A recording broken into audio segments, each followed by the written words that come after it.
I am Maya, 32 years old, and today my own father found me limping in the pouring rain with my baby on my hip.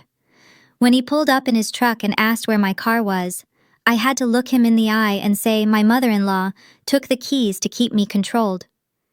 She claimed I was lucky they even let me stay in their house. My father did not yell or lose his temper. He just unlocked the passenger door and said, "Get in the car, we are fixing this tonight." I had no idea that within an hour her entire megachurch empire would start crumbling to the ground. Before I continue this story, let me know where you are watching from in the comments below. Hit like and subscribe if you have ever had a toxic family member push you to your absolute breaking point. The rain was coming down in thick gray sheets, that heavy and relentless Atlanta downpour that instantly soaks right through to your bones. I was limping along the shoulder of the highway, my 1-year-old son Zion clutched tightly against my chest. My ankle throbbed violently with every single step, the result of twisting it on a cracked piece of sidewalk a mile back. Cars whipped past us, their tires spraying dirty water against my already drenched clothes. Zion was crying a miserable and exhausted sound that shattered my heart into a million pieces. I tried to shield his face with my jacket, whispering promises that we would be warm soon, even though I had no idea how I was going to make that happen. I tightened my grip on the heavy diaper bag slung over my shoulder. I was supposed to be driving right now. I was supposed to be warm and dry inside the Audi that I had purchased with my own money. But my mother-in-law, Vivian, the esteemed First Lady of the Light and Grace megachurch, had decided otherwise. She had literally snatched my keys off the kitchen counter that morning, while my husband Marcus stood there and watched in absolute silence. My phone was dead ruined by the rain because I had been forced to walk 2 miles from the pediatrician clinic. I took another agonizing step, my vision blurring from the rain and the tears of sheer frustration. That was when a massive black pickup truck suddenly swerved onto the shoulder, its tires screeching against the wet asphalt. It blocked the lane behind me, hazard lights flashing brightly through the storm. My heart leapt into my throat, panic surging through me until the driver's side window rolled down. The stern, weathered face of my father Elias stared back at me. He was a retired Marine, a man of very few words, but his eyes missed absolutely nothing. Right now, those eyes were taking in my soaked hair, my limp, and his shivering grandson. "What in the world are you doing walking out here?" my father demanded, his voice slicing right through the sound of the heavy rain. "Why are you on foot? Where is your car, Maya?" I hobbled over to the passenger side as he popped the locks. I climbed inside the blast of the truck heater, hitting my freezing skin. I stripped off my wet jacket and wrapped Zion in a dry fleece blanket my dad kept in the back seat. My hands were shaking so badly I could barely buckle the baby into the temporary car seat. "Maya," my father said again, his tone dropping an octave, a clear sign that his legendary temper was simmering just below the surface. "I asked you a question. Where is the car?" I swallowed hard, staring down at my trembling hands. "Vivian took the keys this morning," I said, my voice barely a whisper. I needed to take Zion to his checkup, but she blocked the door. She said I was incredibly lucky they even permitted me to stay in the house, considering my job does not bring in any real money. She said she was keeping the keys to keep me controlled, so I would not go wandering around spending my husband's hard-earned cash. The silence in the truck was deafening. The only sound was the rhythmic thumping of the windshield wipers. I did not look at my father. I knew if I looked at him, I would break down completely. I had spent the last 3 years letting Marcus and Vivian treat me like a charity case. They thought my forensic accounting firm, which I ran discreetly for high-profile clients and federal agencies, was just some basic bookkeeping hobby. I handled millions of dollars in tracing hidden assets, but to them I was just a girl from the wrong side of town playing with calculators. They loved looking down on me, loved making me feel small, and I had swallowed it all to keep the peace in my marriage. "Did Marcus defend you?" my father asked. His voice was terrifyingly calm now, the kind of calm that precedes a massive explosion. "No," I answered truthfully, wiping a mixture of rain and tears from my cheek. "He just told me to listen to his mother and stop acting like an angry, difficult black woman. He said I was embarrassing him by arguing about it." The sheer hypocrisy of it burned in my chest. Vivian preached about grace and charity every Sunday from a pulpit wearing designer suits bought with church donations, yet she would gladly let her own grandson freeze just to prove a point to her daughter-in-law. My father did not offer any empty words of comfort. He did not give me a pitying look or tell me everything was going to be all right.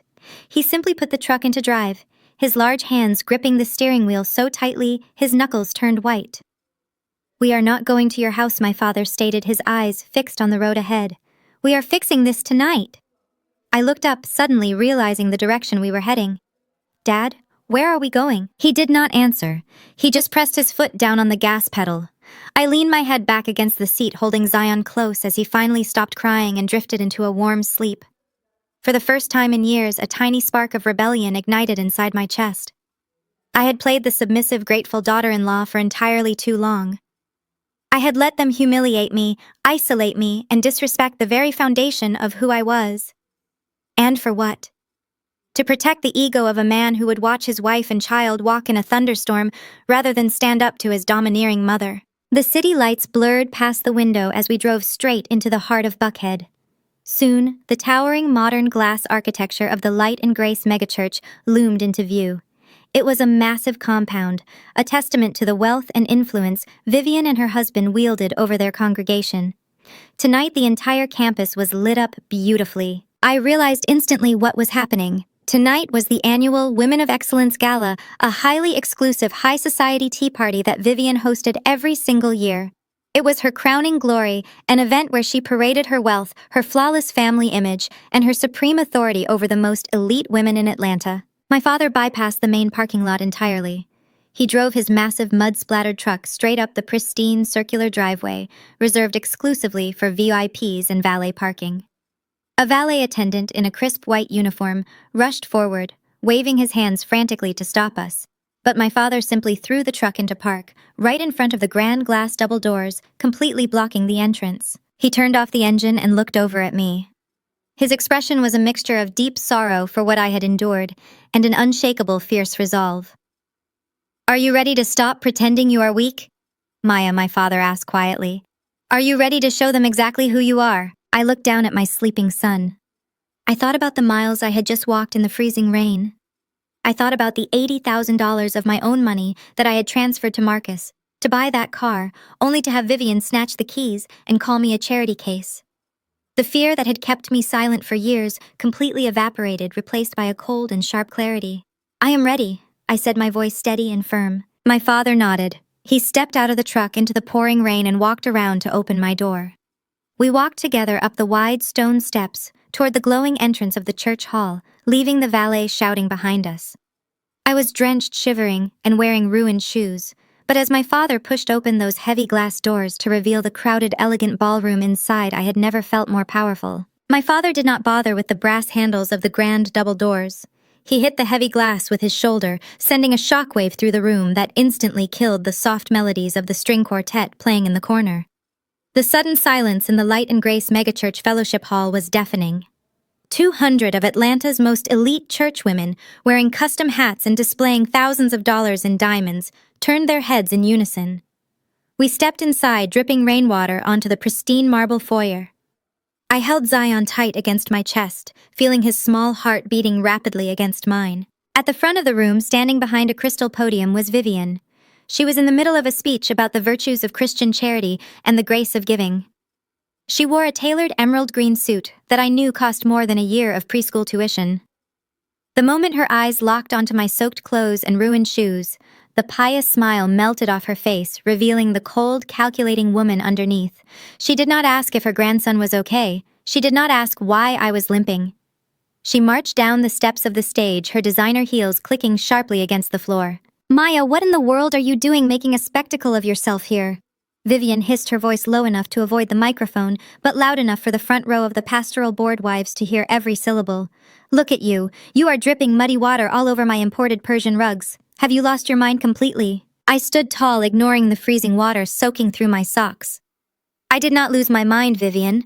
I lost my car because you took the keys off my kitchen counter while I was getting your grandson ready for his doctor appointment." Before Vivian could reply, a side door swung open and Marcus practically sprinted into the room. He was wearing his custom-tailored pastoral suit, looking every inch the anointed son of the megachurch empire. But his handsome face was twisted in a mixture of panic and rage. He grabbed my upper arm tightly, his fingers digging into my skin. "Are you crazy?" Marcus whispered forcefully, trying to pull me toward the exit. "You are humiliating me in front of the entire elder board. I am up for the senior pastoral promotion next month, and you drag yourself in here looking like a wet stray dog, acting like an angry stereotype. Can you not behave like an educated black woman for 5 minutes?" That was the exact moment my father moved. Elias did not yell. He did not make a wide theatrical gesture. With the terrifying precision of a former Marine, he reached out, grabbed Marcus by the wrist, and twisted just enough to make my husband gasp and release my arm. "You will take your hands off my daughter right now." My father said, his voice a low, dangerous rumble that echoed in the quiet room. "Your wife had to carry your 1-year-old son through a freezing thunderstorm on a sprained ankle, while you were standing in here drinking sparkling cider. Now you are going to tell your mother to hand over the keys to my daughter's car, or this little high society tea party is going to end with a police report." Marcus rubbed his wrist, taking a quick step back behind his mother. He always hid behind her when things got real. Vivian straightened her posture, adjusting her emerald blazer with a look of pure, supreme arrogance. She reached into her Birkin bag and pulled out the silver key fob to my Audi. She held it up high, making sure the diamonds on her fingers caught the chandelier light for all the prominent church ladies to see. Her car. Vivian laughed, a high theatrical sound designed for the audience. "Elias, you must be as delusional as your daughter. I bought this car. I let her drive it out of the goodness of my heart because the petty little bookkeeping job she does out of my son's spare bedroom does not even pay enough to keep the gas tank full." Vivian walked over to a catering table, grabbed a crystal flute full of champagne, and casually dropped my car keys right into the bubbling liquid. "I bought it," Vivian declared, her chin raised in absolute defiance. "It is my property. And since she does not know her place in my family or in my church, I am revoking her privileges. I take what is mine. If she wants a ride, she can call a cab with her own pocket change, assuming she has any." The tiny splash of silver sinking to the bottom of the crystal flute echoed like a gunshot in the silent room. Vivian's smirk was a masterpiece of manufactured superiority. She expected me to crumble right there on the pristine marble floor. She expected me to drop to my knees, beg for forgiveness, and apologize for embarrassing her precious son in front of her elite friends. For 3 long years, that was exactly what I had done. I had swallowed my pride to maintain the illusion of their holy, perfect family. I had shrunk myself down so Marcus could feel like a giant. But watching the key to the car I bought sink into her champagne, something inside me completely snapped. The freezing rain soaking through my clothes suddenly felt insignificant compared to the absolute fire igniting in my veins. I stopped shivering. I stopped crying. I turned and handed Zion to my father, who tucked the sleeping baby securely inside his dry, warm jacket. I reached into the front pocket of my soaked diaper bag. I had packed it early this morning, knowing today was the day I finally needed to protect myself. My fingers bypassed the baby wipes and pacifiers, pulling out a thick, waterproof plastic folder. I pulled out a stack of papers secured with a heavy red legal stamp. I did not walk toward Vivian. I marched straight up to Marcus. He instinctively took a step back, his eyes darting nervously around the room, but he bumped into the catering table behind him, trapping himself. I slammed the stack of papers squarely against his chest. He scrambled to catch them before they hit the floor, his hands shaking violently. "Read it, Marcus," I commanded, my voice ringing out with a terrifying clarity that forced the entire room to lean in and listen. "Read it out loud to your mother. Read it to your entire congregation." Marcus stared down at the documents, his handsome face draining of all color until he looked physically sick. His mouth opened, but no sound came out. His eyes darted from the red stamp to the highlighted numbers, his pastoral confidence completely evaporating. "Since my husband suddenly lost his voice, I will explain it to everyone," I said, turning my back on him to face the sea of shocked diamond-clad women. "My mother-in-law did not buy that car with her own money. She bought it with mine." Vivian let out a sharp, theatrical gasp. She placed a hand over her heart, playing the victim with practiced perfection. "How dare you stand in the house of the Lord and tell such a wicked lie?" Vivian cried out, looking around the room to garner sympathy. "You do not have a single penny to your name. Marcus has provided everything for you. We gave you charity." "That is the story you love to tell, Vivian," I fired back, taking a deliberate step closer to the crystal podium. "You and Marcus love parading me around as your little charity case. You let every pastor and deacon in this megachurch believe that Marcus rescued me from the wrong side of town. You tell everyone that he works so hard to keep a roof over our heads while I sit at home doing petty bookkeeping for local bakeries. But the truth is, Marcus's entire pastoral salary does not even cover the vintage wine you serve at these ridiculous high society tea parties." The collective gasp from the pastoral wives was incredibly loud. Several women in the front row began whispering frantically behind their manicured hands. Marcus looked like he was going to pass out, his grip on the papers crushing the edges. I pointed to the documents trembling in Marcus's hands. What my husband is holding is a certified bank record from yesterday afternoon. It proves that I transferred exactly $80,000 of my own money into our joint account to purchase that car outright. The money came directly from a corporate forensic audit I just completed for a federal client. Because my petty bookkeeping job is actually a senior forensic accounting firm that I run discreetly to protect my client's privacy. You thought I was balancing checkbooks, Vivian, but I trace hidden assets for a major living. I track down financial fraud for the government. So imagine my utter surprise when I tracked down my own money and found out exactly what you did with it. Vivian's emerald green suit suddenly looked a little less vibrant. She swallowed hard, gripping the edge of the crystal podium to steady herself, but I refused to give her a single second to speak. I went to the dealership this morning to pick up my car. I continued ensuring my voice reached the very back of the massive hall. But the manager informed me that Vivian had already been there. She used the $80,000 I transferred to Marcus. She drained the joint account, paid cash for the vehicle, and then forged my signature on the dealership paperwork to put the title entirely under her own name. She committed federal wire fraud and identity theft just so she could hold a set of car keys over my head and tell me I was lucky she allowed me to stay in her house. The room erupted into shocked murmurs. The elegant facade of the Light and Grace megachurch was cracking wide open right in front of their wealthiest donors. A few women actually took a step back from Vivian, looking at her as if she were carrying a contagious disease. Marcus finally found his voice, though it was weak and desperate. "Maya, stop this right now," he pleaded, stepping forward to grab my hand. "We can talk about this at home. We can fix the paperwork. It was just a misunderstanding with the bank. Please, you are making a scene." "A misunderstanding?" I laughed, a sharp, bitter sound that echoed off the marble walls. "Your mother trapped me in the house today. She took the keys to a car I paid for, knowing our son had a high fever and needed to see his pediatrician. She forced me to walk 2 miles in a freezing thunderstorm with a sick baby on my hip just to prove she owned me. There is no misunderstanding, Marcus. You let her do it. You watched her steal my money, forge my name, and put your own child in danger, all because you are too terrified to stand up to her." Marcus looked down at the floor, absolutely humiliated. He had spent years cultivating an image of a strong, righteous leader, a man ready to take over the megachurch empire. Now, in front of the very board members who held his promotion in their hands, he was exposed as a weak, complicit coward who helped his mother steal from his own wife. Vivian was cornered, but a narcissist never surrenders without a fight. She aggressively smoothed down her jacket and glared at me with pure venom. "This is a spiritual attack," Vivian declared, raising her voice to preach to the crowd, pointing an accusing finger at me. "This woman is deeply troubled. She is suffering from severe postpartum delusions.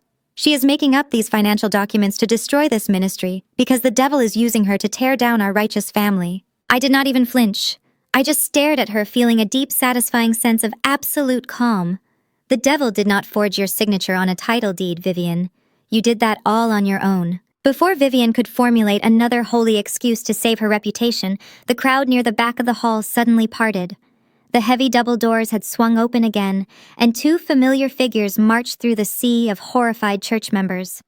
My heart skipped a beat as I recognized the sharp, angular face of my older sister Chloe, and right beside her my mother Patricia. They were both dressed immaculately, wearing designer dresses that fit right in with Vivian's elite crowd. Chloe looked absolutely livid. Her eyes narrowed in disgust as she took in my wet hair, my ruined clothes, and the chaotic scene I had just caused. My mother's face was flushed with a mixture of panic and furious embarrassment. They had clearly been invited to the gala as VIP guests, eager to rub shoulders with Atlanta's elite, only to walk in and find me destroying the very social circles they worshipped. My mother did not ask why I was soaking wet. She did not look at Zion sleeping peacefully in my father's arms. She marched straight up to the front of the room, her high heels marching to the beat of her own toxic agenda. Without a single word of warning, Patricia raised her hand and swung it directly at my face, aiming a vicious slap meant to silence me completely in front of everyone. The slap never landed. My father Elias moved with blinding speed. He caught my mother's wrist in midair, his massive hand wrapping around her delicate gold bracelets like a steel vice. He held her arms suspended, his eyes burning into hers, with a silent, deadly warning that made the entire room hold its breath. Patricia yanked her arm back, rubbing her wrist as she glared at me, her eyes completely devoid of any maternal warmth. "You shut your mouth right now, Maya," my mother hissed, her voice trembling with misplaced rage. "Look at what you are doing. You are acting like trash. You are destroying the reputation of this entire family over a stupid car." A Apologize to Vivian this instant and beg your husband to take you back before you ruin everything we have worked for." My father shoved my mother's arm back toward her with a force that sent a clear and final warning. His face was a mask of absolute disgust. Patricia stumbled back a half step, her face flushing a deep and angry crimson, but before my father could utter another word, my sister Chloe stepped directly into my line of sight. Looking past her sharp, contoured shoulder, the physical contrast between us was absolutely staggering. Chloe was wearing a perfectly tailored cream-colored designer sheath dress, her hair blown out into flawless glossy waves. She smelled of expensive floral perfume and carried herself with the haughty elegance of a woman who believed her mere presence was a gift to the room. She looked like she belonged on the cover of a high society magazine. Anyone looking past her would see me standing there shivering my cheap sneakers, completely ruined my clothes heavy with freezing rainwater and my mascara likely washed away hours ago. But if Chloe thought my soaked appearance made me an easy target, she was entirely mistaken. My eyes locked onto hers, cold, calculated, and completely unflinching. Chloe let out a sharp scoff that dripped with pure disdain. "You have always been so bitterly jealous of his prestigious family," she said, her voice carrying an intentional theatrical edge designed to impress Vivian and the surrounding pastoral wives. "You were always a massive failure in our house, Maya. And now you go and marry into this esteemed family, and what do? You act like a complete parasite. You are standing in a house of God, making a disgusting spectacle of yourself over a car that you clearly have no business driving. You need to apologize to Vivian. You need to apologize to Marcus right now." My mother, rubbing her wrist, immediately flanked Chloe, forming the united front they had used against me my entire life. She pointed a manicured finger directly at my face, her diamond rings flashing in the chandelier light. "You listened to your sister," Patricia snapped, her voice trembling with misplaced indignation. "This family only has one daughter who actually brings us any honor, and that is Chloe. She is a respected dermatologist. She saves lives and builds our family name. And you, I have bitten my tongue for years. I gritted my teeth and smiled when you foolishly turned down that secure, respectable corporate banking position just to be some freelance nobody punching numbers in your pajamas. I watched you throw your potential away, and now you have the nerve to come here and destroy our reputation in front of Atlanta's finest." The women in the room were hanging on to every single word. Vivian, who just moments ago looked ready to faint from the revelation of her federal wire fraud, suddenly straightened her emerald blazer. A smug, triumphant smile crept back onto her face. She loved this. She loved watching my own flesh and blood tear me apart in front of her congregation. It validated every terrible thing she had ever said about me. Marcus let out a long, audible exhale, his chest visibly relaxing. He actually stepped out from behind his mother, suddenly looking bold and righteous again, now that my own sister and mother were doing his dirty work for him. I stood there letting their toxic words wash over me. For 32 years, this was the exact dynamic that had kept me shrinking myself to make them comfortable. Chloe was the golden child, the perfect doctor, with the perfect husband and the perfect life. I was the scapegoat, the rebellious disappointment, who refused to play by Patricia's rigid image-obsessed rules. They honestly believed that bringing up my freelance status would shame me into submission. They truly believed that reminding me of Chloe's medical degree would put me back in my designated inferior place. I did not shrink. I did not apologize.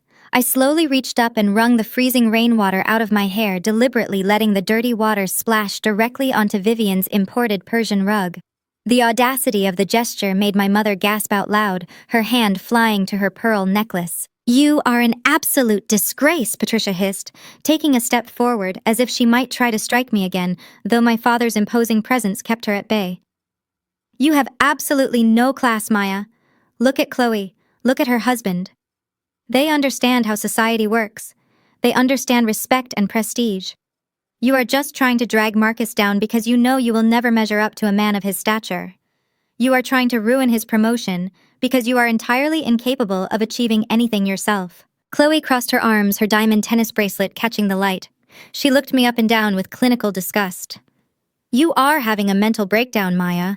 That is the only logical explanation for this unhinged behavior. You come in here screaming about $80,000, like you even know what that kind of money looks like.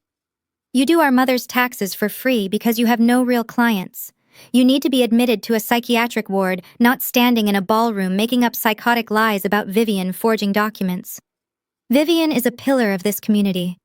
You are just a jealous, bitter woman who cannot handle the fact that her husband's family is out of her league. I let them dig the hole deeper.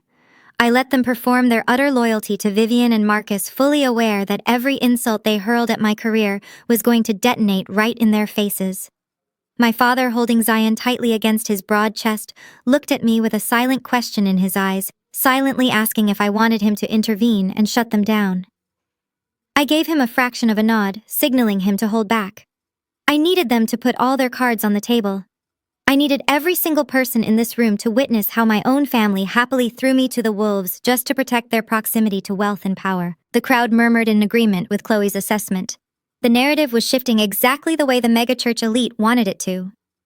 I was the hysterical, jealous sister. I was the ungrateful, unstable wife. Vivian actually patted her heart, looking at the women around her with an expression of manufactured pity, as if she were deeply concerned for my mental well-being. Marcus adjusted his tie, his pastoral arrogance fully restored. But before I could deliver the fatal blow to Chloe's perfect illusion, the crowd parted once more.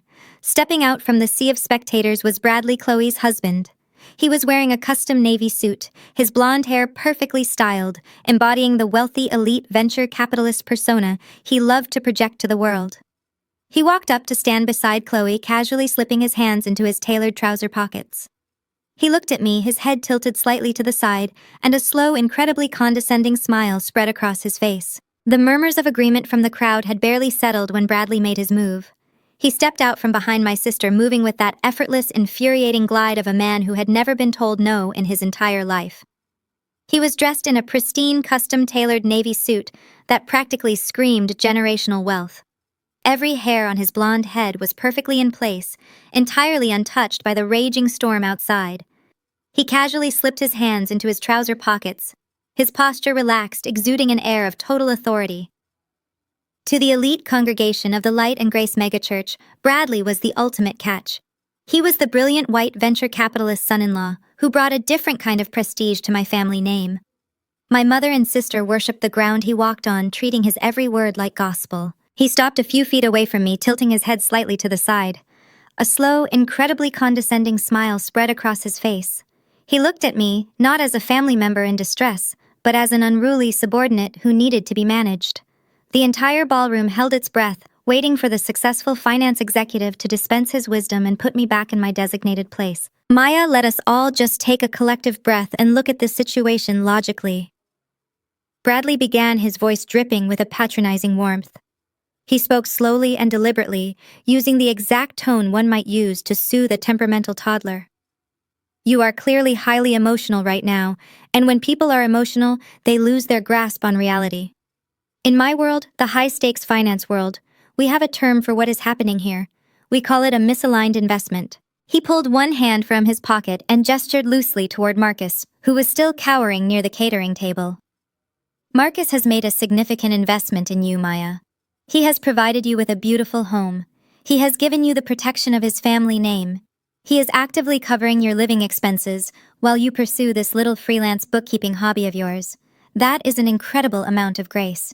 He is taking care of you. When you demand a luxury vehicle on top of all that, your return on his investment becomes severely misaligned. The silence in the room was absolute. The wealthy pastoral wives in the front rows were nodding in quiet agreement, thoroughly captivated by Bradley's polished delivery.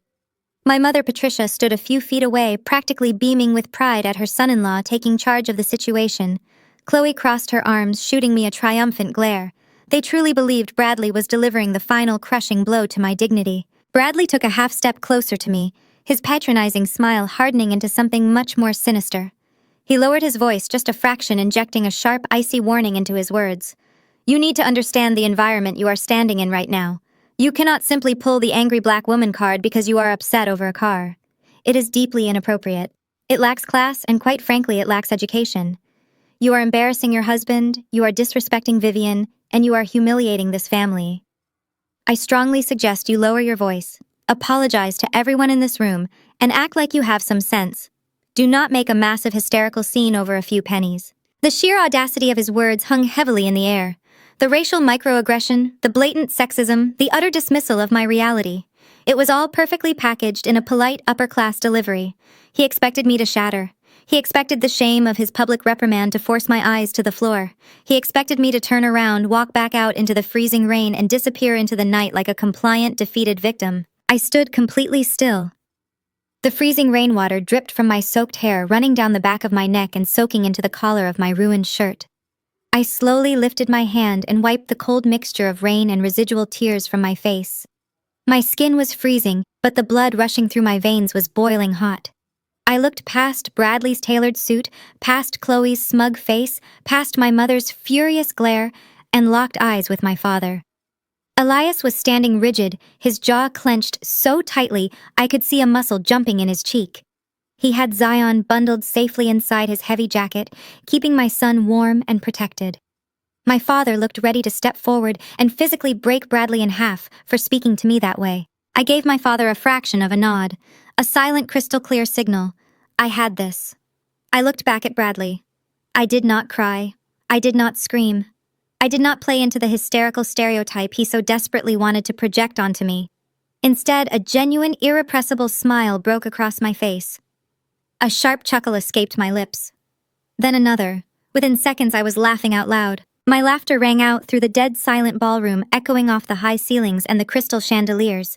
It was not a crazy laugh or a desperate laugh. It was a rich, deep sound of pure, unadulterated amusement. The sound completely unsettled the room. Vivian's triumphant posture faltered. Chloe uncrossed her arms, her brow furrowing in confusion. Patricia took a hesitant step backward. Bradley's condescending smile vanished instantly, replaced by a flash of genuine uncertainty. This was not the script he had written in his head. I let the laughter naturally fade away, leaving a heavy, dangerous tension in its wake. I squared my shoulders, feeling taller and stronger than I had in my entire life. I looked Bradley dead in the eyes, stripping away every ounce of the polite, submissive sister-in-law he thought he knew. "A few pennies, Bradley," I asked, my voice carrying a lethal razor-sharp clarity that cut through the room like a physical blade. "I just want to make sure I am understanding your elite financial terminology correctly. When you say a few pennies, are you referring to the $80,000 Vivian stole from me this morning? Or are you referring to the $3 million that your venture capital fund miraculously evaporated into thin air last month?" The color instantly drained from Bradley's face. His perfectly tanned skin turned an ashen, sickly gray. He staggered backward a half step as if I had physically struck him in the chest. "Oh, did I speak out of turn?" I asked, feigning innocent surprise, though my eyes remained locked on him like a predator. "I thought we were all sharing our financial expertise tonight. Since you are so eager to educate me on misaligned investments, let us talk about your portfolio, Bradley. Let us talk about Obsidian Holdings. Let us talk about how your brilliant high-stakes crypto investment completely tanked, leaving you $3 million in the red, with federal regulators breathing down your neck." Chloe whipped her head around to stare at her husband. "Bradley, what is she talking about?" Chloe demanded, her voice shrill with sudden panic. "What, $3 million? I ignored my sister entirely, keeping my absolute focus on the man who had just tried to publicly humiliate me. "You told Chloe you were a financial genius." I continued, raising my voice so every single elder and pastor in the room could hear the absolute truth. "You told my parents you were building a legacy. But when you lost all that money, you did not act like an educated man. You acted like a terrified little boy. You came crawling to Marcus in the middle of the night. You literally got on your knees and begged my husband to illegally deduct funds from the Light and Grace megachurch building initiative to cover up your massive, profound stupidity." A collective gasp swept through the ballroom. The pastoral wives who had been nodding along with Bradley just moments before were now staring at him in absolute horror. Vivian let out a strangled, breathless sound from the stage, her hands gripping the crystal podium so hard I thought it might shatter. Marcus let out a panicked, guttural shout from the back of the room. "Shut up, Maya. Shut your mouth right now." I turned my fierce gaze toward my husband, or what Marcus. I challenged, my voice echoing with pure authority. "What are you going to do? You and Bradley thought my job was a joke. You thought I was just doing petty bookkeeping. You thought I was so stupid, so uneducated that I would not notice the massive, glaring discrepancies in the church tax documents you asked me to format for you. You handed a certified forensic accountant the exact paper trail of your own embezzlement, and you were too arrogant to even realize it." The blood rushed out of Bradley's face so fast he looked as though he might collapse right into the catering table. His confident hands in the pocket posture completely shattered. He pulled his hands out slick with sudden sweat and took another heavy step backward. He looked wildly at Marcus, his eyes wide with a silent, frantic panic. The polished, untouchable venture capitalist was gone, replaced instantly by a terrified man who knew he was staring down the barrel of a federal indictment. The entire fellowship hall erupted. The hushed whispers of the pastoral wives morphed into a chaotic wave of gasps and outraged muttering. The wealthy donors sitting in the front rows began shifting in their seats, their eyes darting between Marcus Bradley and Vivian. Chloe's perfectly contoured face twisted into a mask of pure, unadulterated rage. She stepped directly in front of her husband, throwing her arm back defensively, as if she could physically shield him from the truth I had just unleashed. "What are you barking about, Maya?" Chloe screamed, her voice cracking and echoing shrilly across the marble room. "You are completely delusional. My husband is a senior fund manager. He handles portfolios you could not even comprehend. You are a jealous, pathetic liar, making up insane stories because you cannot stand that my life is perfect." I did not even look at Chloe. My eyes shifted directly to Vivian. The matriarch of the Light and Grace megachurch was vibrating with a completely different kind of rage. She did not care about Bradley, she cared about the empire she had built. She released her death grip on the crystal podium and lunged toward her son, her designer heels slipping slightly on the wet floor. She grabbed Marcus by the lapels of his custom suit, practically shaking him. "Marcus." Vivian demanded, her voice a low, terrifying hiss that carried perfectly through the silent room. "Tell me she is lying. Tell me you did not take a single dime from the new sanctuary building initiative. Tell me you did not give my church's money to this arrogant white man." Marcus could not look his mother in the eye. He stared at his expensive Italian shoes, his chest heaving as he struggled to draw a full breath. His silence was the loudest confession he could have possibly made. Vivian let go of his suit as if he had burned her, taking a step back and pressing a hand against her mouth in absolute horror. "They thought I was just a naive little housewife," I said, raising my voice to cut through the mounting chaos in the room. "They thought because I stayed home with my son, I was blind to the world."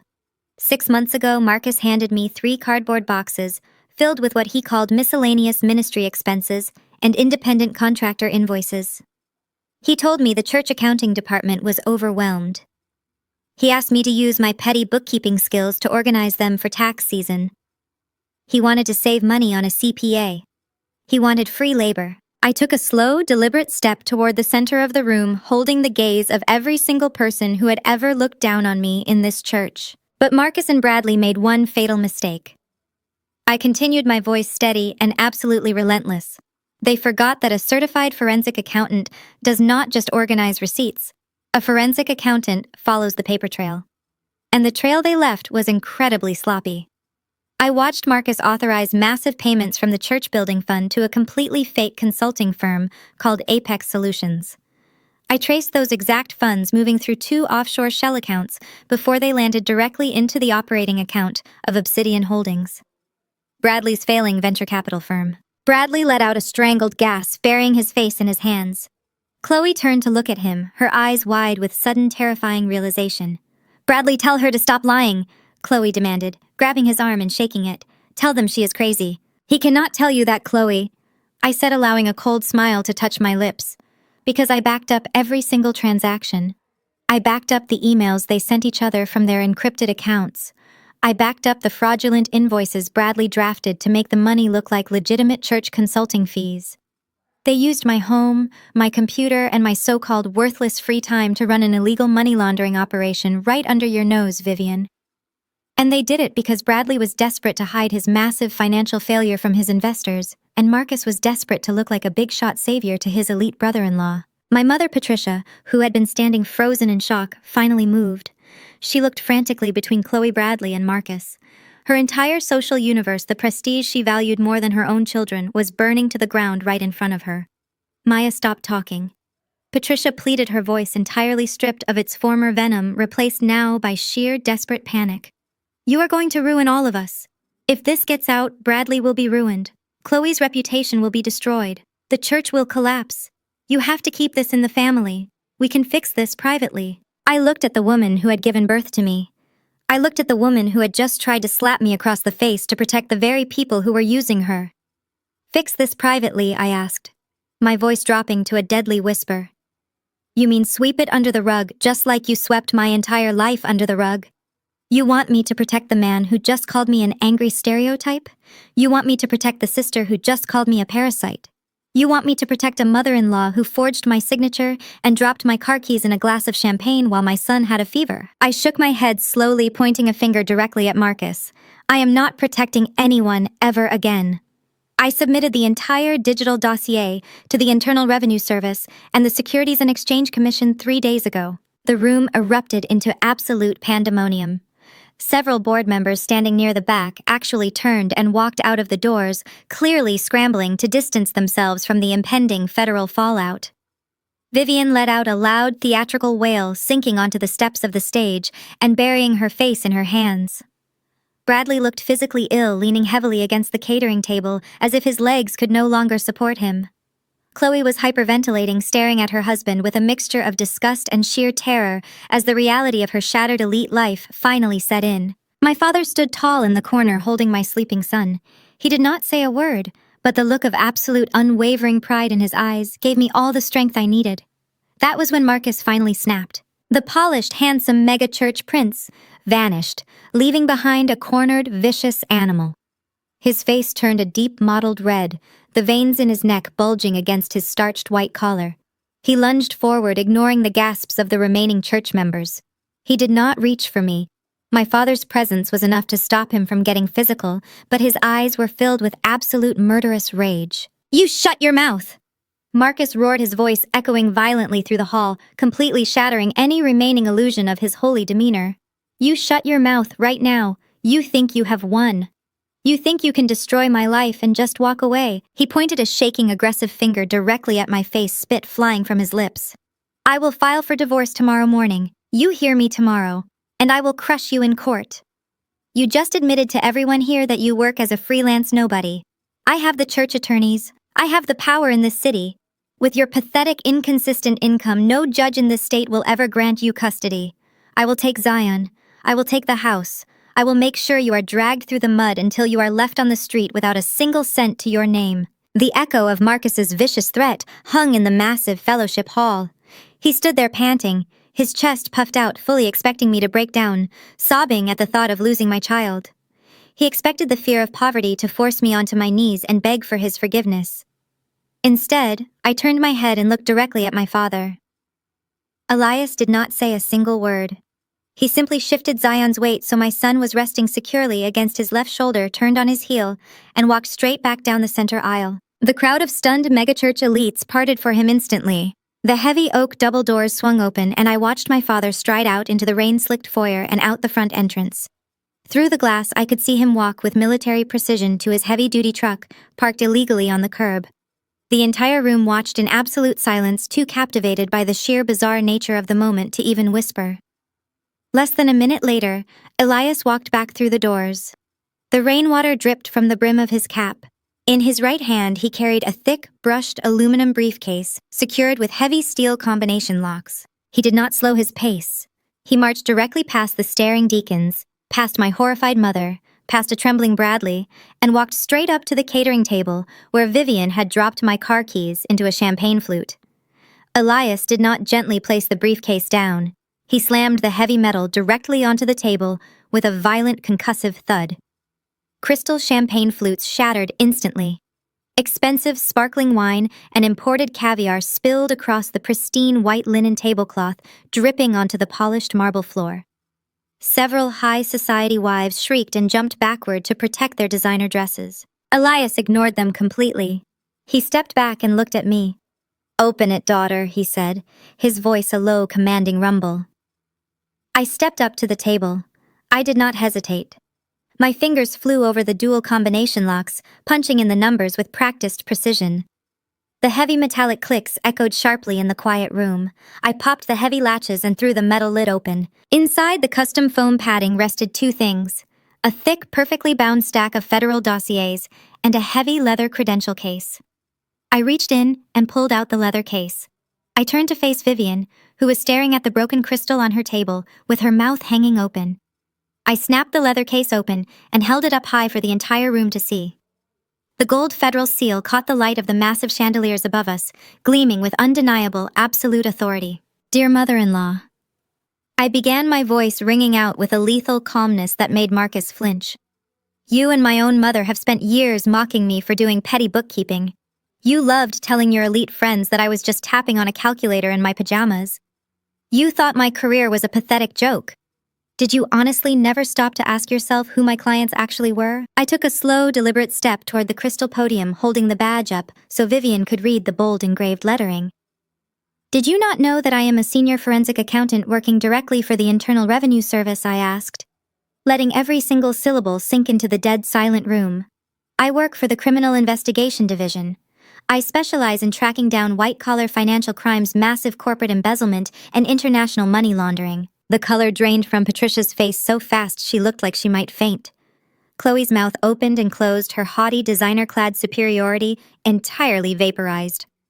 I turned my gaze to my mother and sister, refusing to let them look away from the badge I held in my hand. "You were so ashamed of me, Mother," I said, my voice dripping with ice. "You were furious when I turned down that corporate banking job because you wanted something prestigious to brag about at your country club. You thought I threw my potential away. I did not throw it away. I turned down the corporate banking job because I am the person the federal government sends to audit the banks when they break the law. You called me a parasite, Chloe. You told everyone I was a massive failure. But while you were busy playing dress-up and bragging about your prestigious medical degree, I was building federal cases against men exactly like your husband." I turned back to the catering table and pulled the massive stack of dossiers from the metal briefcase. I threw the heavy files onto the table right next to the broken glass. They landed with a heavy, definitive smack that made the surrounding women jump. "And as for you, Bradley," I continued, locking eyes with my arrogant brother-in-law. "You wanted to lecture me about misaligned investments.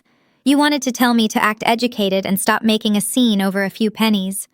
These files contain the exact highly educated documentation of your $3 million wire fraud.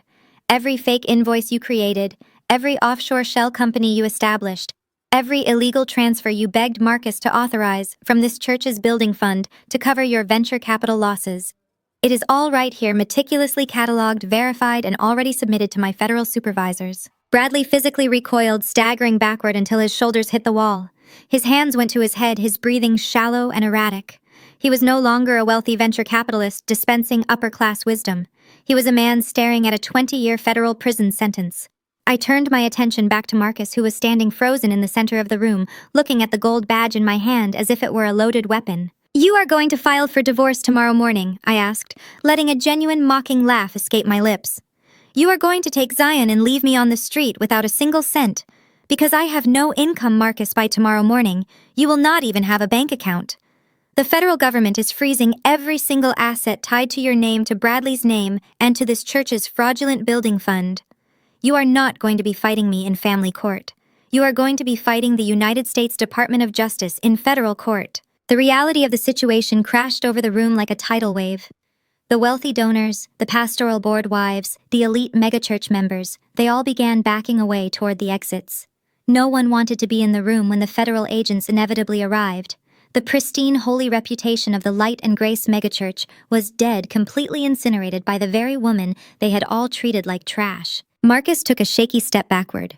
His eyes were completely glazed over with terror. He bumped hard into the catering table behind him, sending another crystal glass crashing to the marble floor. He shook his head violently, pointing a trembling finger at the badge in my hand.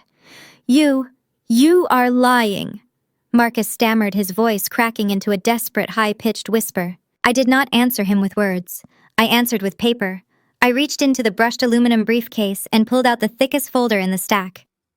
I stepped away from the podium and began to circle the large catering table, my movements slow, deliberate, and absolute. With a sharp flick of my wrist, I slammed the first document onto the marble surface. Then another, and another. They fanned out across the table, the bold black ink and federal routing numbers glaring under the chandelier light for every deacon, elder, and high society wife to see. "This is the complete transaction history from the Light and Grace Orphan Relief Fund," I announced, my voice slicing through the heavy, suffocating silence of the room. "Every single contribution made by this congregation over the past 6 months, money specifically meant to house, clothe, and feed vulnerable children, bypassed the charity entirely." I stopped pacing and locked eyes with Bradley, whose arrogant posture had completely collapsed. He looked like a man standing on the gallows. Instead of going to the orphanage, Marcus wired $3 million directly into an offshore account in the Cayman Islands. An account registered under a shell corporation completely controlled by you, Bradley. Marcus used the charity money donated by these faithful people to bail out your pathetic, cheap crypto investments. You needed cash to cover your massive venture capital failures, and Marcus handed you the church's deepest pockets to save your precious reputation. The room erupted into a visceral wave of shock. Gasps turned into angry shouts. The elite women of the church, the very same women who had looked at me with disdain just 20 minutes ago, were now stepping away from Vivian and Marcus, as if they were standing in a pool of gasoline. The megachurch illusion was completely dead exposed as a hollow, rotting scam, but my mother could not handle it. The pristine illusion of her elite family was burning to ash right in front of her eyes, and instead of feeling any remorse for the orphans or any pride in her daughter, she chose to defend the arsonists. Patricia let out a feral, desperate shriek. She lunged across the space between us, her manicured hands clawing frantically at the table. She grabbed a fistful of the federal documents, trying to tear the thick paper in a blind, irrational panic. "You are out of your mind, Maya," Patricia screamed, her face distorted with a hideous, ugly rage that stripped away all her expensive refinement. "You are going to send your own husband and your brother-in-law to federal prison. Do you have any idea what this will do to our family? Where is your dignity? Where is your respect for this family's name? You are destroying everything we have built." She did not get to tear a single page. Elias stepped forward like a freight train. He did not yell, but the sheer, terrifying physical presence of my father silenced her instantly. He reached out and grabbed Patricia by the wrist, his grip like a vice of solid iron. He twisted just enough to force her fingers to release the documents.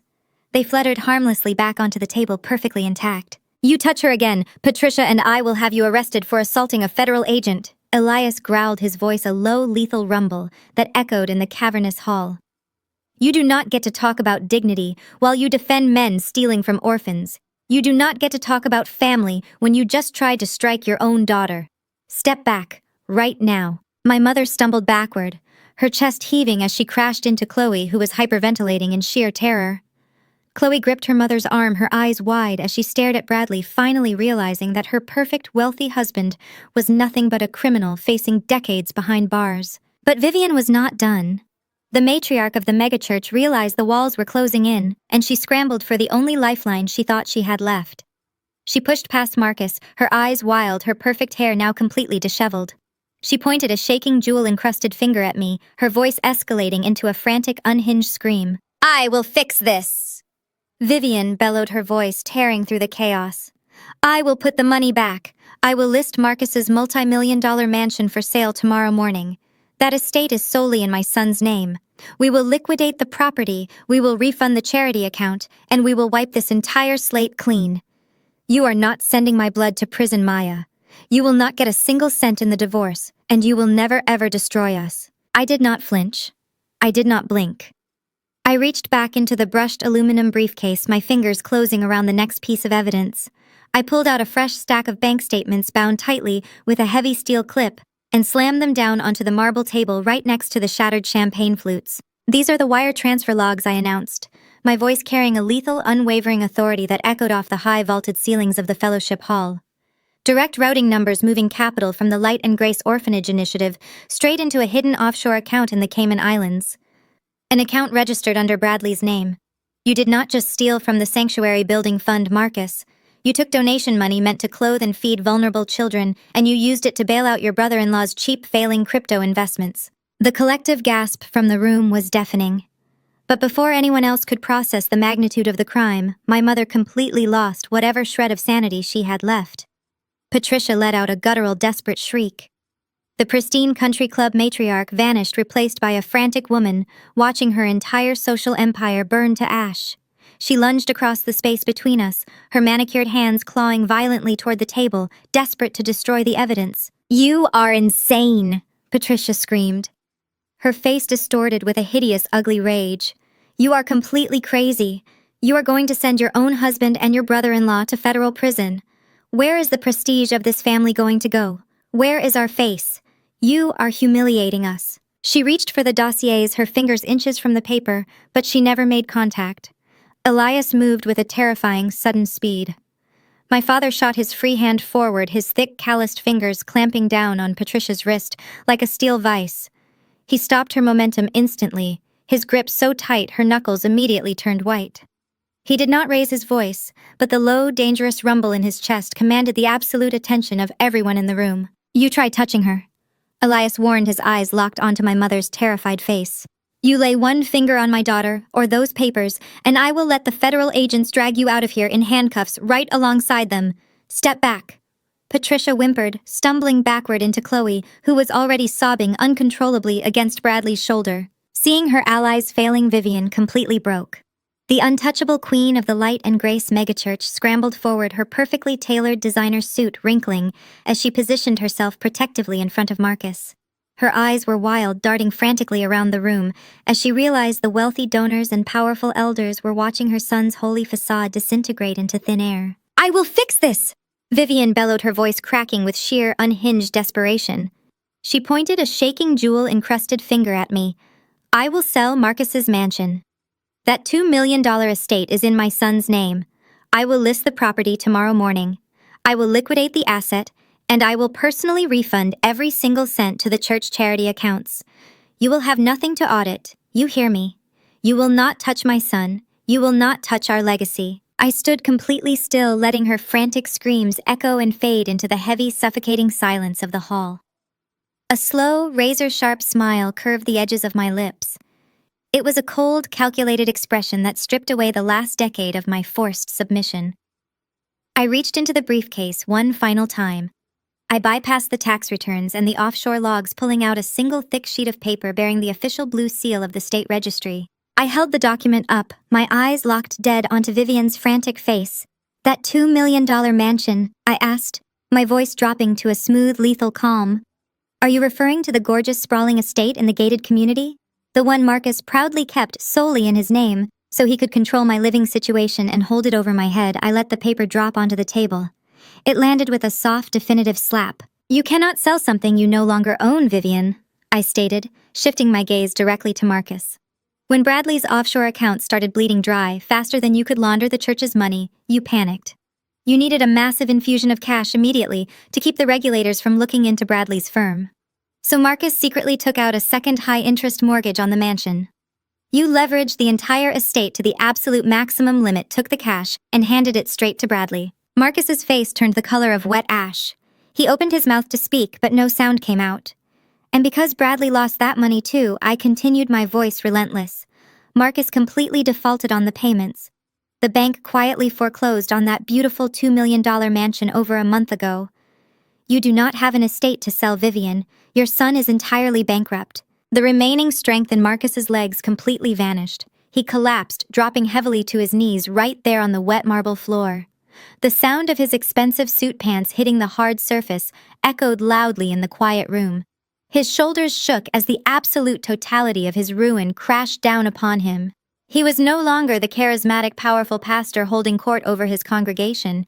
He was a broken, terrified criminal kneeling in the wreckage of his own catastrophic arrogance. He looked up at me, his eyes wide and pleading, slick with sudden tears of sheer panic.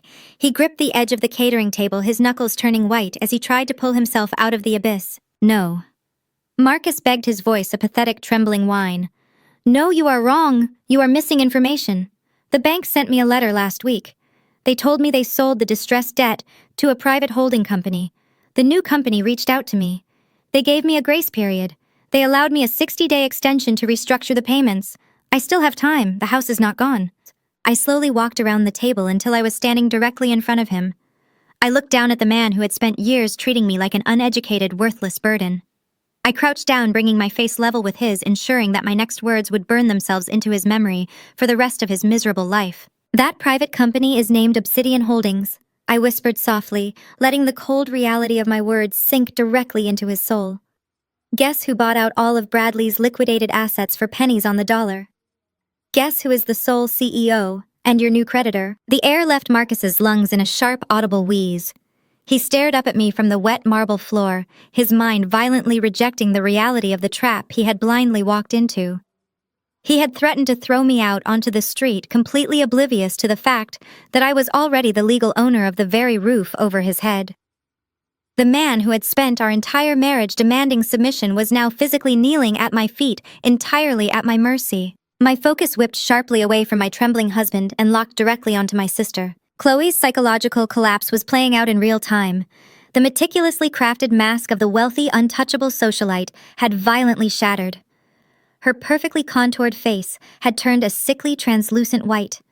her eyes darting frantically around the room as if searching for an escape route that did not exist. The illusion of her flawless reality was breaking apart, the sheer weight of the truth crushing the breath right out of her lungs. Bradley slowly pushed himself off the wall, his hands shaking so violently he could barely keep them at his sides. He took a hesitant step toward his wife, reaching out a trembling hand. "Chloe, please!" he stammered, his voice stripped of every ounce of that polished venture capitalist arrogance. "I can explain. It was just a temporary setback in the market. I was going to make it all back." Chloe did not speak. She stepped forward and swung her arm with a terrifying, unbridled ferocity. The sound of flesh striking flesh cracked through the dead silent fellowship hall like a gunshot. She slapped Bradley so hard his head snapped violently to the side. The force of the impact sent him staggering backward, a bright red handprint instantly blooming across his pale, sweat-slicked cheek. He raised a hand to his face, looking at his wife in sheer shock. "What did you do with our children's college fund?" Chloe screamed, her voice tearing from her throat in a guttural, agonizing shriek. The sound made several church members physically flinch. "What did you do with the money, Bradley?" Bradley swallowed hard, his eyes dropping to the floor. He could not look at her. He could not form a single lie to save himself. His silence was an absolute damning confession. I did not let him cower in peace. I stepped forward, my voice cutting through Chloe's hysterical sobs with cold, razor-sharp precision. "He burned it all on crypto, Chloe," I said, making sure my words carried to every single person in the room. "He took your savings. He took your children's future, and he threw it all into a digital incinerator." The superiority and financial brilliance you always worshipped in him, the elite generational wealth you constantly threw in my face to make me feel small, it was actually just a massive crumbling Ponzi scheme. Chloe let out a breathless, devastated gasp. Her legs seemed to give out beneath her and she slumped against the edge of a mahogany pew, gripping the polished wood just to keep herself from hitting the floor. "You stood there and let him insult me," I continued, my gaze fixed on my sister. "You smiled while he called me uneducated. You cheered while he mocked my job. You thought you had won the ultimate prize. But while you were busy playing dress-up and looking down on me, your perfect white knight was frantically stealing charity money from orphans just to keep the bank from repossessing your cars. He is a fraud, Chloe, and you are completely broke." Patricia rushed forward, her own face stained with panic. She reached out to grab Chloe's shoulders desperately, trying to shield her golden child from the public humiliation. "Chloe. Honey, breathe." Patricia pleaded, her voice trembling with a frantic, protective urgency. "We will hire lawyers. We will fix this. Do not let them see you like this." But Chloe violently shoved our mother away. "Do not touch me!" Chloe shrieked, her voice echoing off the high vaulted ceilings. "How are you going to fix this? He lost everything. He is going to federal prison." The fallout was cascading through the room. The wealthy donors and influential elders of the Light and Grace megachurch were no longer just whispering, they were demanding answers. Men in tailored suits were pulling out their phones, frantically texting their accountants to freeze their donations. Women were grabbing their designer coats, heading swiftly for the heavy oak doors. The empire was bleeding out, the trust utterly decimated by the undeniable evidence scattered across the catering table. Vivian saw her congregation slipping through her fingers. She saw her power, her influence, and her massive streams of untaxed revenue walking out the door. The survival instinct of a cornered sociopath kicked into overdrive. She could not let the narrative end here. She could not let a woman she deemed a peasant destroy her holy kingdom. Vivian physically shoved past a stunned deacon, her expensive heels clicking aggressively against the marble floor as she sprinted toward the stage. She practically threw herself up the carpeted stairs, lunging for the crystal podium. She grabbed the golden microphone with both hands, her knuckles white with desperation. A sharp, piercing squeal of audio feedback ripped through the speakers, forcing everyone in the room to cover their ears and freeze in place. "Everyone, please do not leave. Let us restore order to God's house," Vivian bellowed into the microphone, her voice vibrating with a terrifying manufactured authority. "Do not listen to a single word this woman is saying. Look at her. Look at the state she is in." She pointed a dramatic, trembling finger down at me. The congregation hesitated, their eyes shifting between the evidence on the table and their beloved matriarch on the stage. "This is a tragedy," Vivian cried out, injecting her voice with a sickening theatrical sorrow. She pressed a hand to her chest, playing the role of the heartbroken mother to absolute perfection. "This is not a federal investigation. This is a severe, tragic medical crisis. My poor daughter-in-law is deeply unwell. Maya is suffering from severe postpartum depression. She has had a complete psychological break from reality. A fresh wave of bewildered murmurs swept through the crowd. Some of the older church members, conditioned to believe every word Vivian preached, actually looked at me with sudden, horrific pity. "She is hallucinating," Vivian continued, her voice rising in a passionate, desperate crescendo. "She printed out fake documents to attack her own family because her mind is sick. My son Marcus has been trying to get her psychiatric help for months, but she refused. And now the devil has taken hold of her mind to try and destroy this beautiful ministry. We must pray for her. We must not judge her insanity.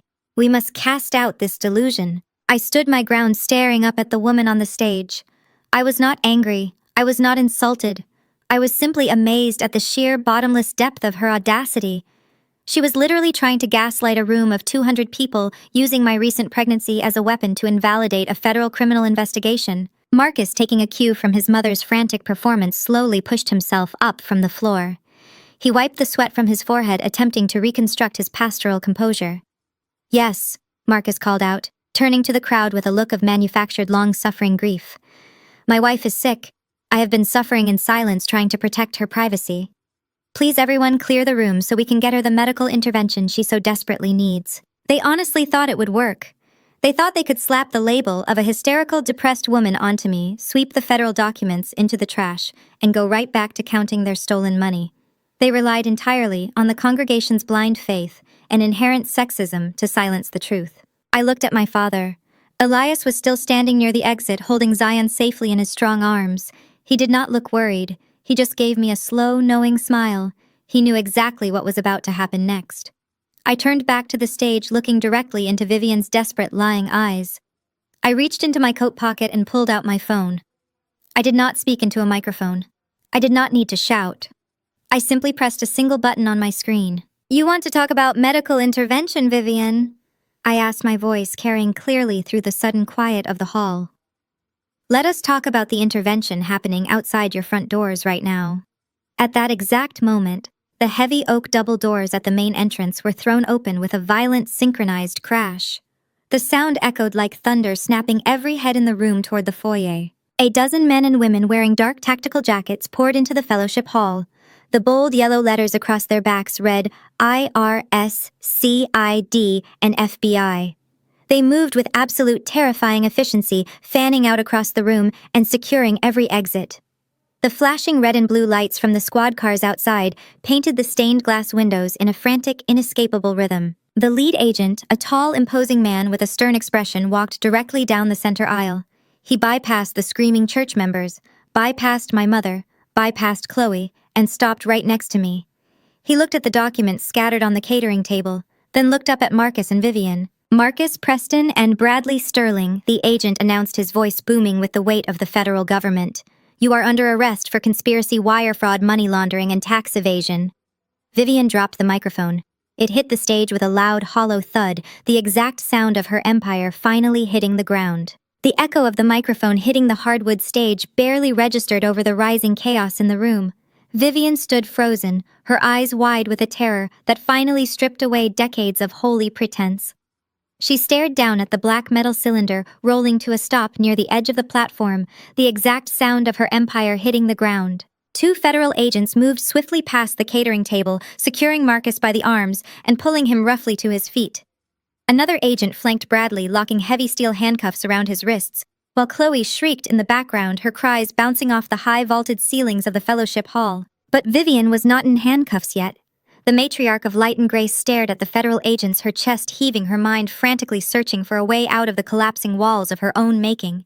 She looked out at her stunned congregation, her hands raising in a desperate, trembling gesture of innocence.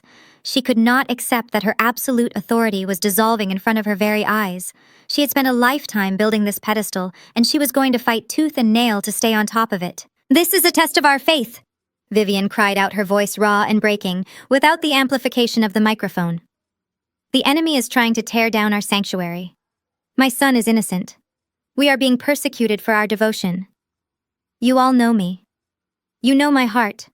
You know I live only to serve this church, this community, and the Lord. Maya is unwell. She has fabricated these documents to destroy us out of spite. Please do not listen to this madness. I did not let her finish the performance. I did not let her spin one more web of deception for the people who had blindly funded her extravagant life. I reached into the brushed aluminum briefcase one last time. I pulled out a final red-tabbed audit report and stepped forward, closing the distance between the marble table and the edge of the stage.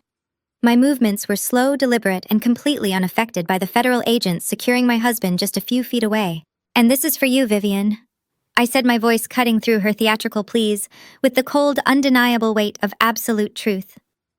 I held the thick financial dossier high in the air for the front rows to see, letting the bright chandelier light catch the official audit seals stamped across the front cover. Vivian stopped mid-sentence. The color drained completely from her face, leaving her perfectly contoured cheeks looking hollow and ashen. She took a hesitant step backward, her eyes locked onto the red-tabbed folder, as if it were a loaded weapon. "What right do you have to preach to me about dignity?" I demanded, my voice projecting clearly over the murmurs of the stunned crowd. "What authority do you possess to lecture this congregation about service, sacrifice, and faith, when the forensic audit proves exactly where their hard-earned tithes actually went?" I opened the folder, my eyes tracing the highlighted lines of accounting data that my team had spent weeks verifying. According to the comprehensive financial trace from the past 2 years, I announced, projecting my voice so every deacon, elder, and high society wife could hear me clearly, "You personally siphoned $150,000 from the church's charitable goodwill fund, but you did not invest it in failing crypto schemes like your son and son-in-law. No, you had much more personal ambitions for the money of the faithful." I took another step closer to the stage, never breaking eye contact with the terrified matriarch. "You used the congregation's charity money to fund your secret luxurious lifestyle."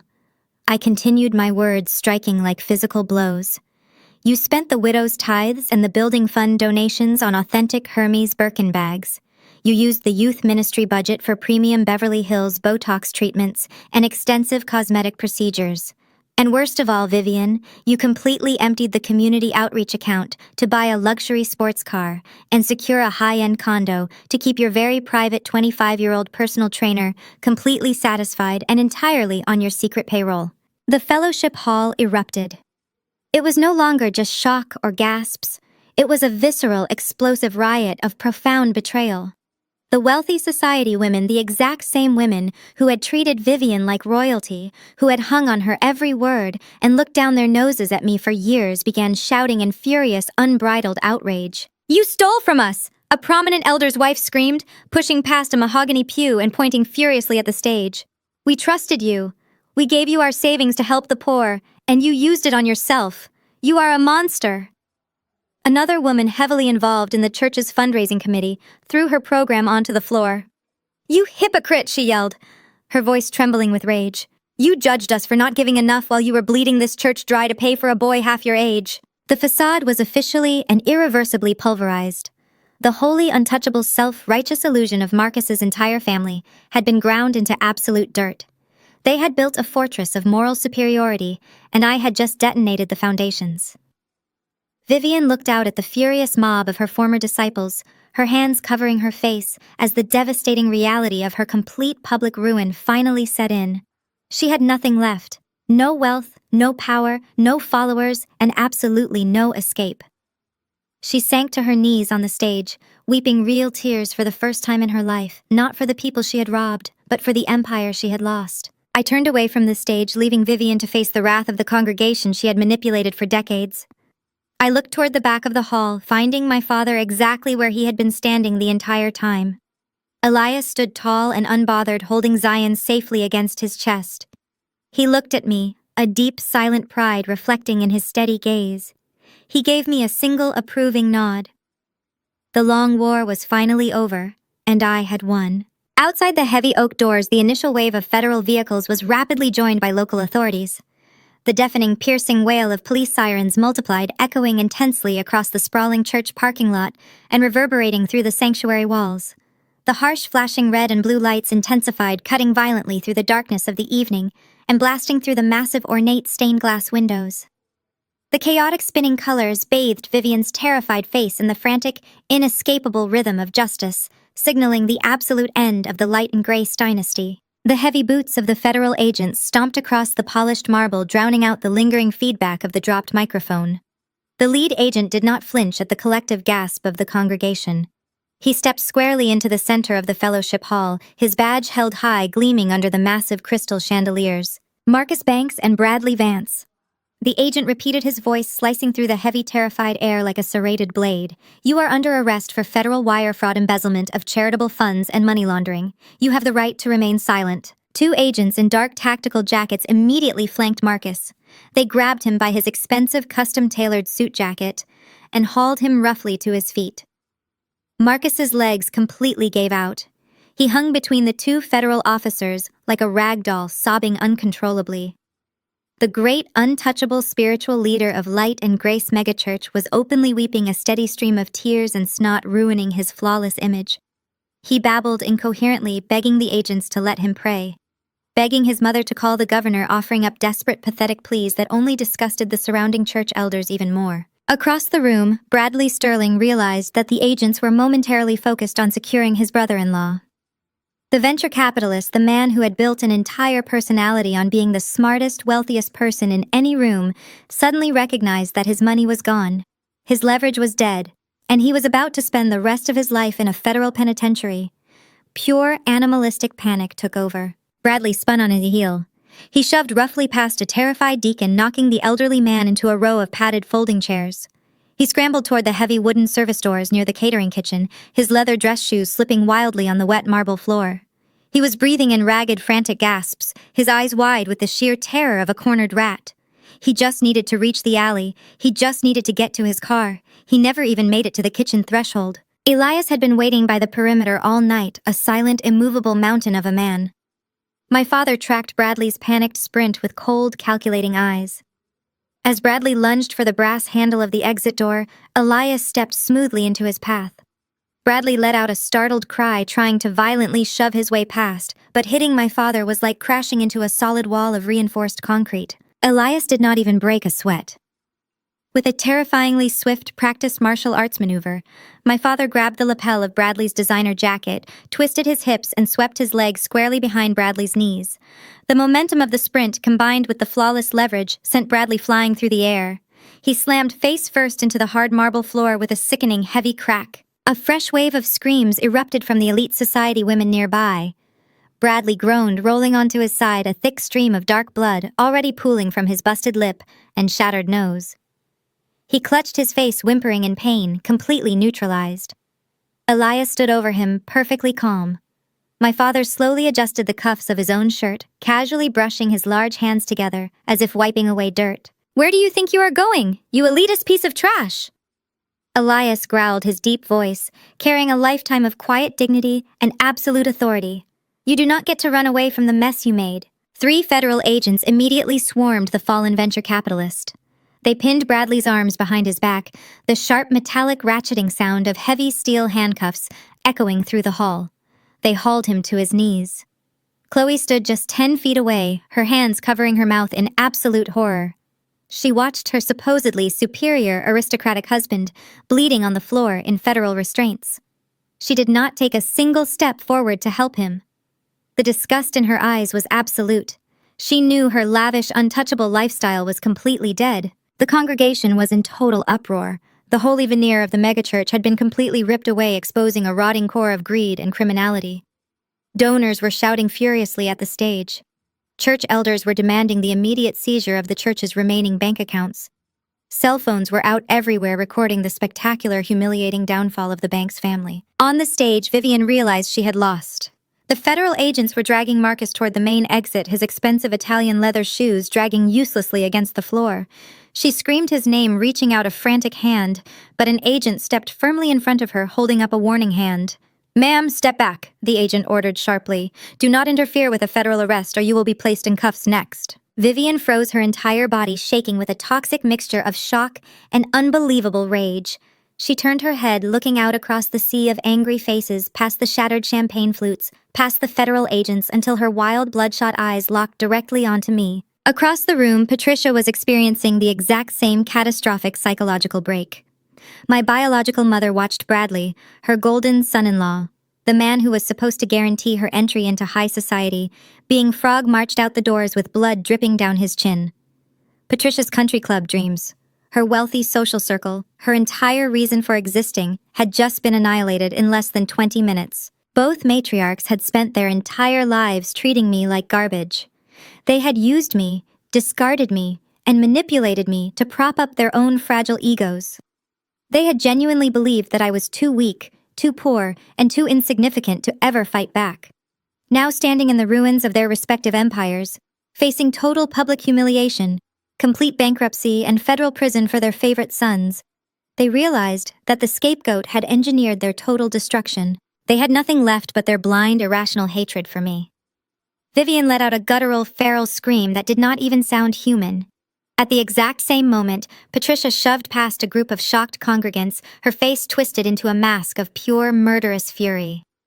The two women who had always hated each other, but shared a mutual disdain for my very existence, suddenly operated on the exact same wavelength of violent desperation. They both lunged across the room, their manicured hands curled into claws charging directly toward me. They lunged across the room, their manicured hands curled into claws charging directly toward me, but they never made contact.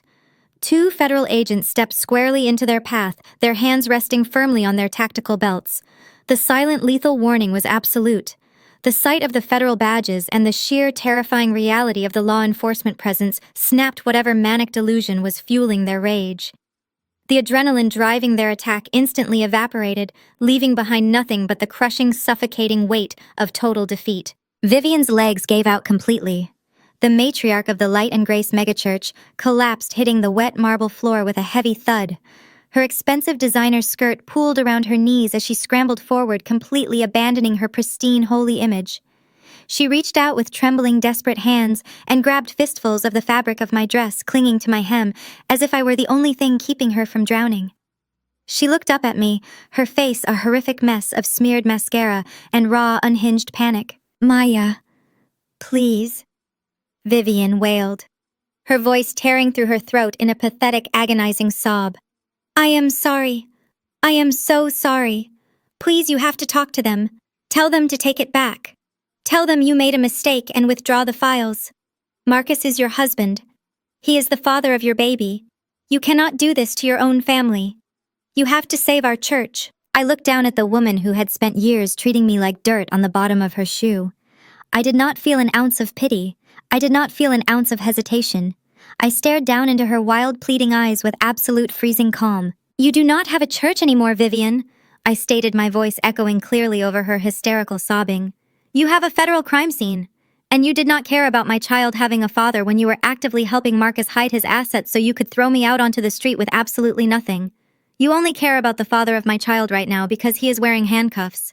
You built an empire on lies, and I am just the one who turned on the lights." Patricia sank to her knees right beside Vivian. The polished, arrogant country club elite was entirely gone, replaced by a terrified, broken woman watching her entire social status vaporize.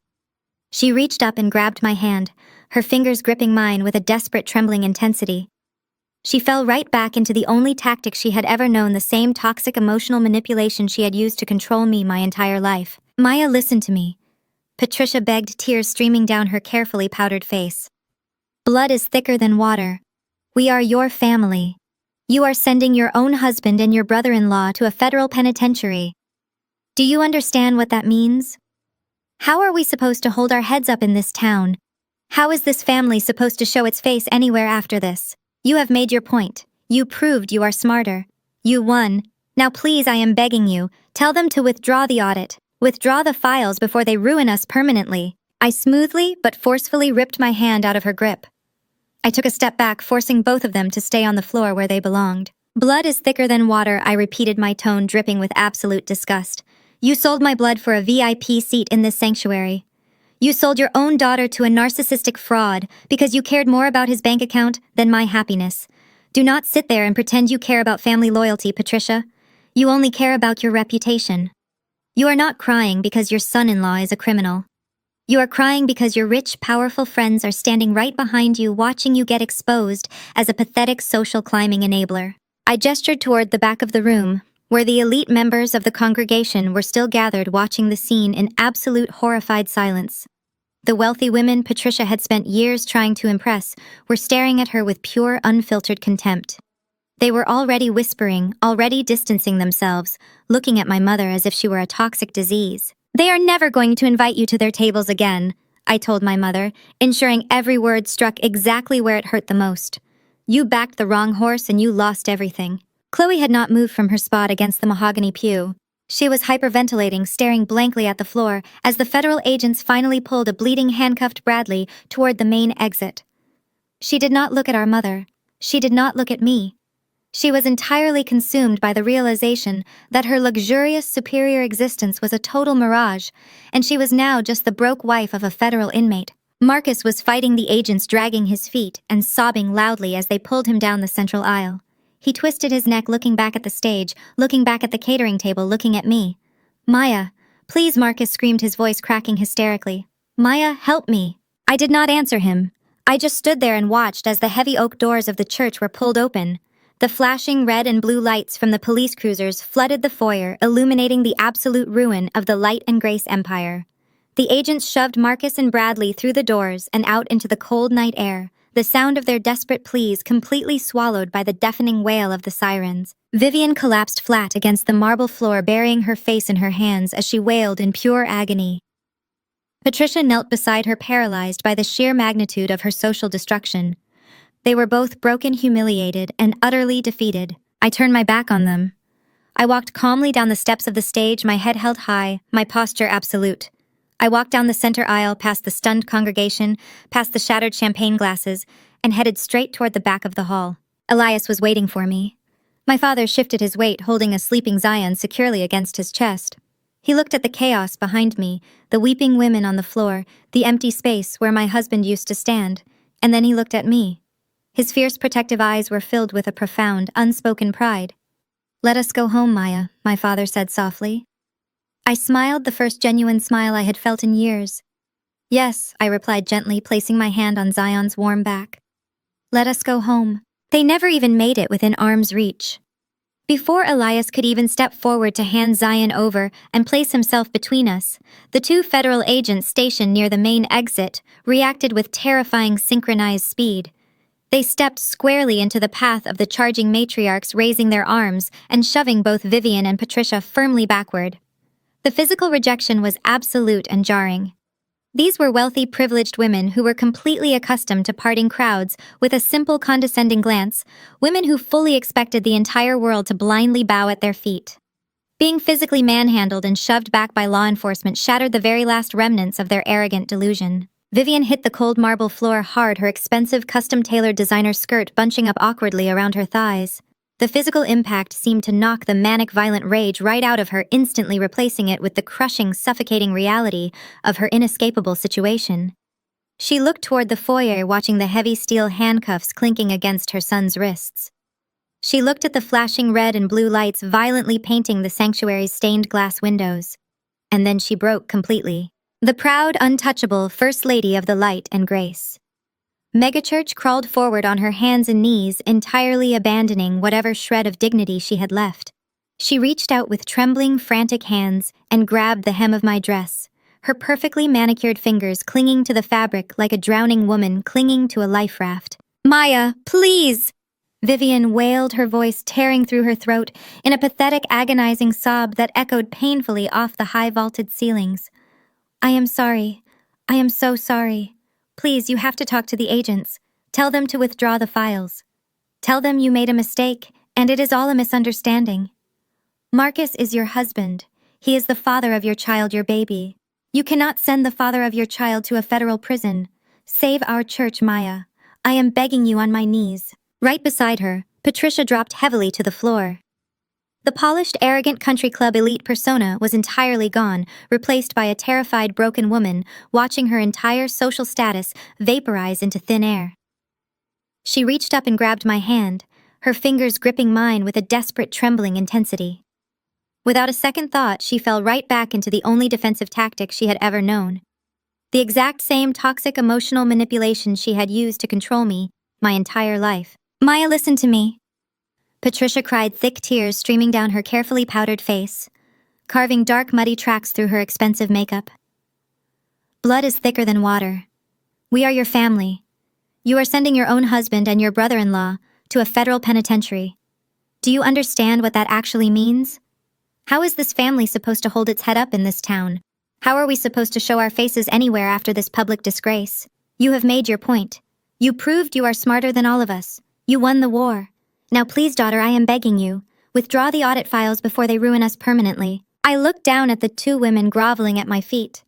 The rhythmic, frantic strobing of the police cruisers outside cut through the dimming light of the sanctuary, casting harsh, alternating splashes of crimson and sapphire across my face. I did not feel an ounce of pity. I did not feel a single flicker of hesitation or guilt. The desperate childhood need for their validation, the lifelong yearning for a mother's love or a mother-in-law's acceptance, had completely burned away, leaving behind a profound, unshakable clarity. I smoothly but forcefully ripped my hand out of Patricia's desperate grip and took a deliberate step backward, pulling my dress out of Vivian's clutching fingers. I forced both of them to stay exactly where they belonged, kneeling on the floor in the filthy wreckage of their own deceit. "Blood is thicker than water," I repeated, my voice dropping to a low, razor-sharp whisper that cut perfectly through their hysterical sobbing. I let out a short, hollow laugh that held absolutely no humor, only cold disbelief. "When you stood by and watched them trample me, Patricia," I asked, locking eyes with the woman who gave birth to me. "When you eagerly joined in their mocking, when you smiled warmly while they belittled my career and systematically tore down my self-worth, did you remember our blood ties then? You did not care about family loyalty when you were busy selling your own daughter to a narcissistic fraud just so you could secure a VIP seat in this sanctuary. You do not care about my pain right now. You only care about your torn-to-shreds pride. You are just terrified that your rich country club friends will never invite you to their tables again." Patricia flinched violently as if I had physically struck her across the face. Her mouth opened and closed silently, unable to formulate a single lie to defend herself. I did not give her a chance to recover. I turned my freezing, unforgiving gaze directly down onto Vivian. "And you want to talk about my child Vivian?" I demanded, the memories of her specific cruelty rising to the surface with crystal-clear precision.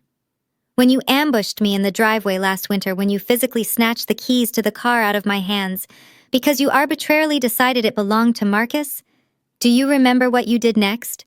You forced me to walk 3 miles down the dangerous shoulder of the highway in the freezing rain. I was carrying a 1-year-old baby in my arms. He was shivering, crying, and entirely soaked to the bone. Did you remember your precious grandson then? Did you care about his father then?" Vivian swallowed hard, her eyes darting away in a momentary cowardly flash of guilt, but I refused to let her look away. "No, you did not," I stated, my voice projecting off the marble walls with absolute finality. "You stood on your heated porch holding those keys and you smiled. You genuinely enjoyed watching me suffer. So do not kneel here and preach to me about forgiveness, family, or faith. You are not apologizing because you realize you did something wrong. You are only crying because you finally got caught." The sheer, undeniable weight of the truth pressed down on the room, entirely suffocating their pathetic attempts at manipulation. The federal agents in the foyer were already marching Marcus and Bradley out the front doors, the heavy oak swinging shut behind them with a loud, definitive thud. The Empire was officially dead.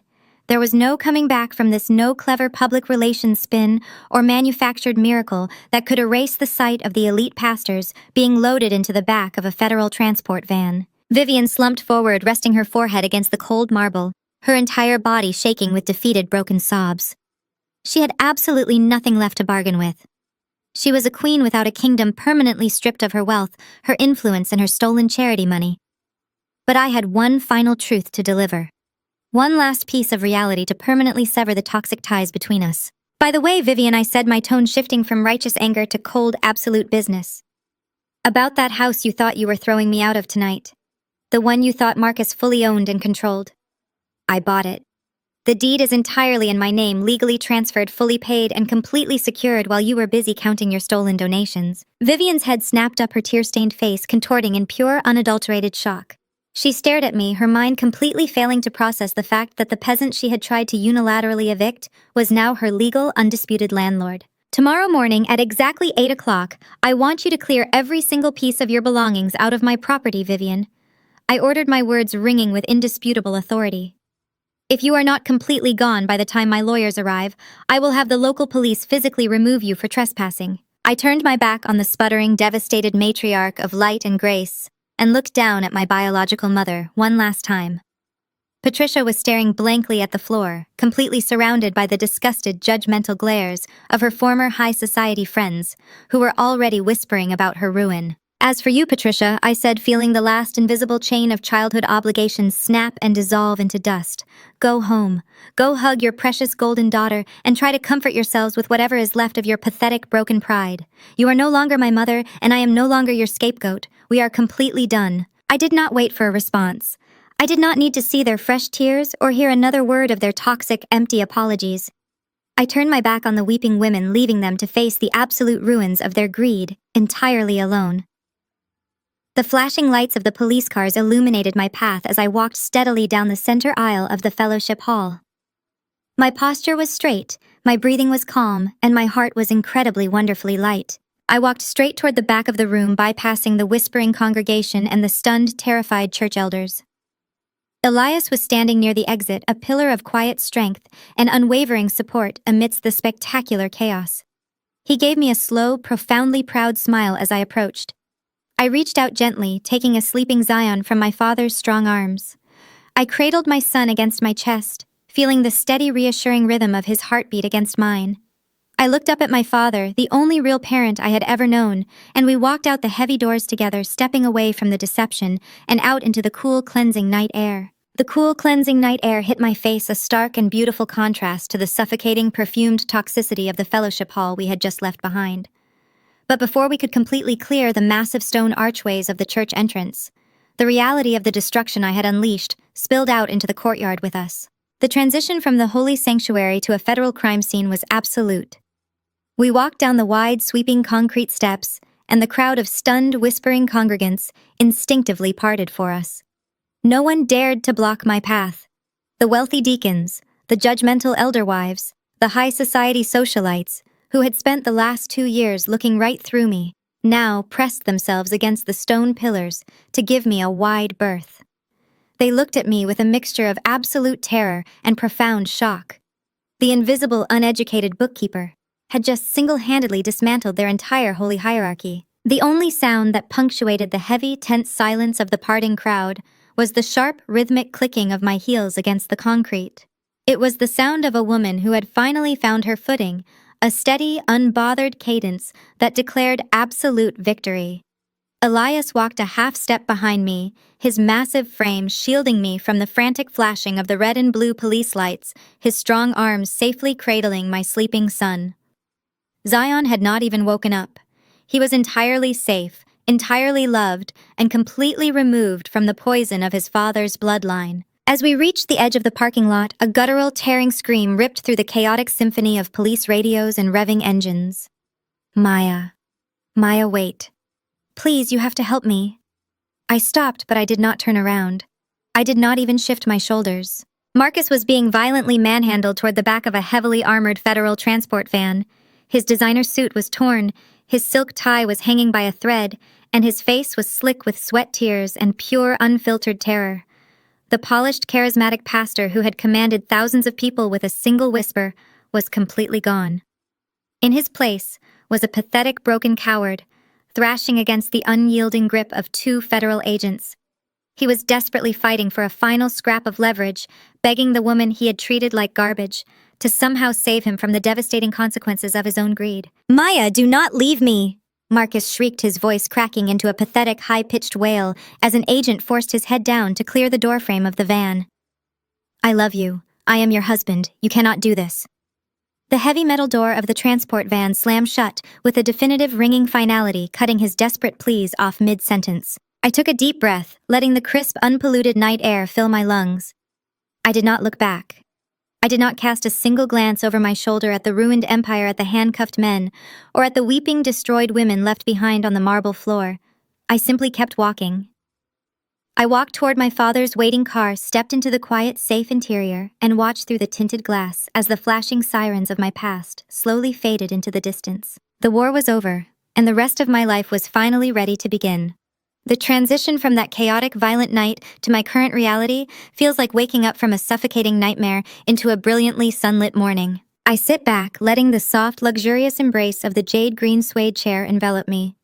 The chair sits perfectly positioned in the center of my penthouse, a sprawling modern sanctuary of glass and steel, suspended high above the bustling city streets.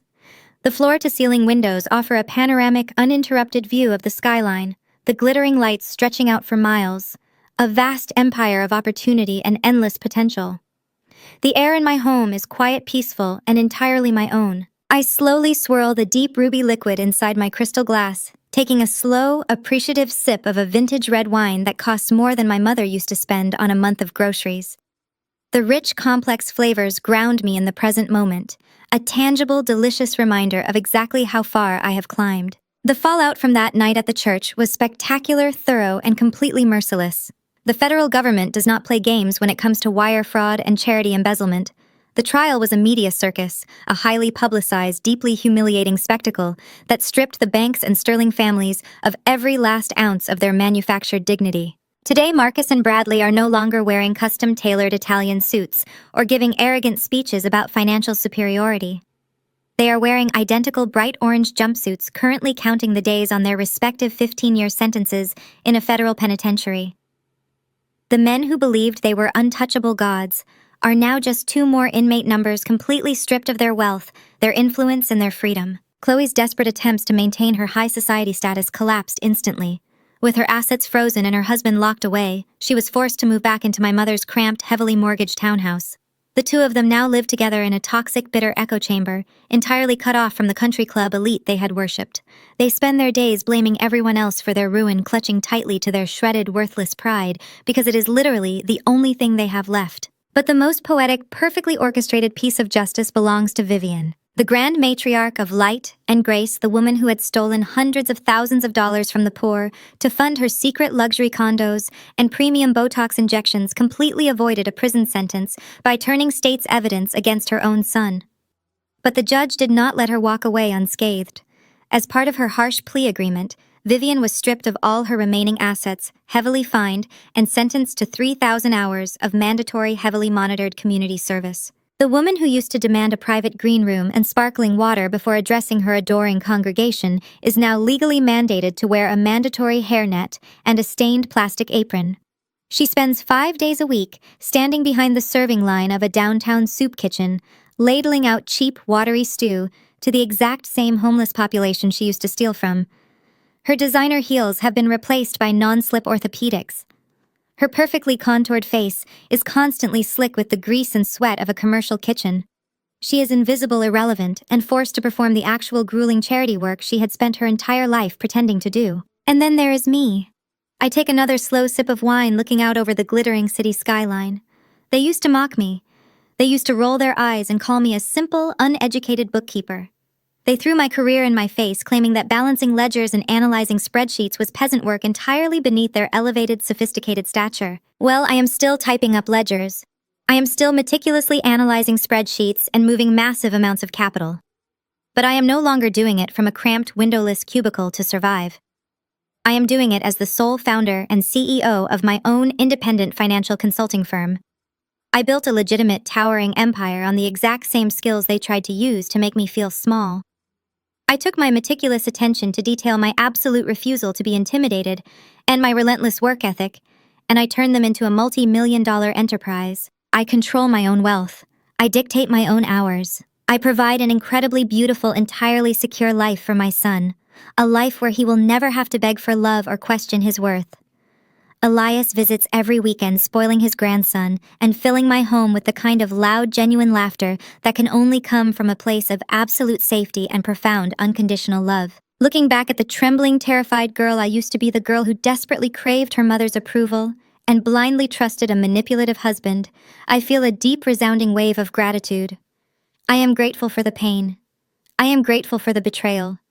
I am grateful for every single insult, every locked door, and every cruel manipulation they threw my way. Because society teaches women to be forgiving.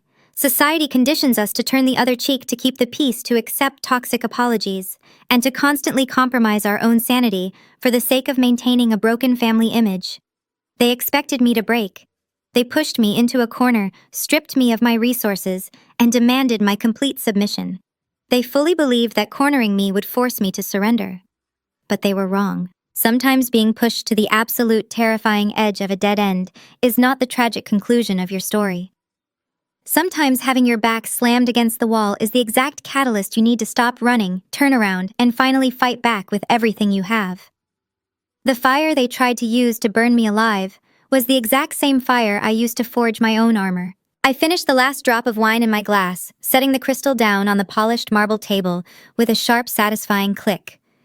I did not just survive their abuse, I weaponized it. I turned their underestimation into my greatest strategic advantage. I learned that you do not have to accept toxic forgiveness, and you do not have to carry the heavy, suffocating baggage of people who fundamentally refuse to respect you. The best, most absolute, and most devastating revenge you can ever inflict on the people who tried to destroy you is not anger. It is not shouting matches, and it is certainly not stooping to their pathetic criminal level. The most perfect revenge is success. It is building a beautiful, untouchable life, entirely without them leaving them to rot in the miserable, filthy cages of their own making, while you soar higher than they could ever possibly reach. I am Maya Preston. I was the scapegoat. I was the victim. And now I am the undisputed architect of my own incredibly beautiful destiny. And I will never ever look back again. The room falls perfectly silent, save for the soft ambient hum of the city far below. The lights of the skyline reflect brilliantly in the glass of the window, a shining, endless testament to survival resilience and the absolute power of walking away. The screen slowly, peacefully fades to black,